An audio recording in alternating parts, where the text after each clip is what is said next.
نفس الفيلم ده حصل بالظبط من فترة في بطولة السوبر اللي فاتت، السوبر المصري اللي اتلعبت في الإمارات. الأهلي كسب سيراميكا وصل النهائي، والزمالك كسب بيراميدز. ضرب الماتش خلص تعادل، اللي لعبوا ضربات جزاء وكسب. الزمالك اعترض على التحكيم المصري. الماتش فين؟ كان في الإمارات. اتحاد الكرة طنش الزمالك، صح كده؟ مع انه كان ممكن يعمل ايه؟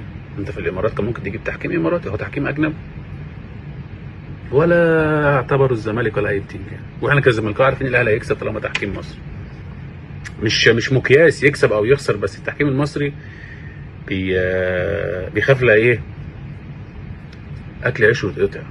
وعندك امثله امثله امثله امثله امثله امثله. المثال اللي يعني المشهور بتاع السوبر اللي قبليه، لعيبه بيراميدز اتضربت قدام اللاين مان والحكم في الامارات، ولا حد فتح بقه، ولا شناوي اتوقف انه دخل ضرب الواد، ولا علي معلول.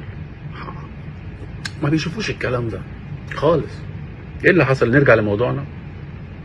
الزمالك اعترض، اتحاد الكوره كبر دماغه، الماتش اتلعب، الزمالك انسحب، ولا دبدب في الارض وعيط ولا بتنجان، ولا جمهور محو الاميه انتشر على النت يتكلم.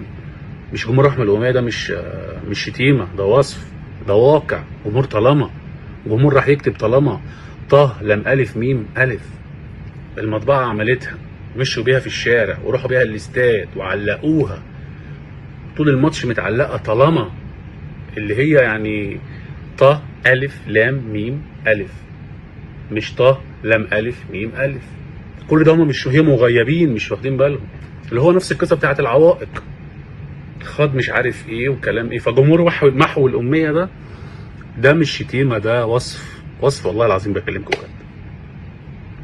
ايه اللي حصل؟ الماتش اتلعب السنه اللي فاتت وصباح العسل، والاهلي كسب واتلغى للزمالك جون ولا اي حاجه، وكان تحكيم مصري. كان ممكن الزمالك ينسحب، صح؟ نفس الموقف بتاع دلوقتي اهو، نفس الموقف. ايه اللي حصل؟ الاهلي انسحب، وجمهوره محو الاميه شايف ان الاهلي صح.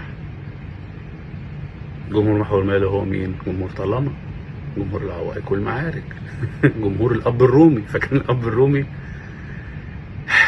رمضان كريم عليكم.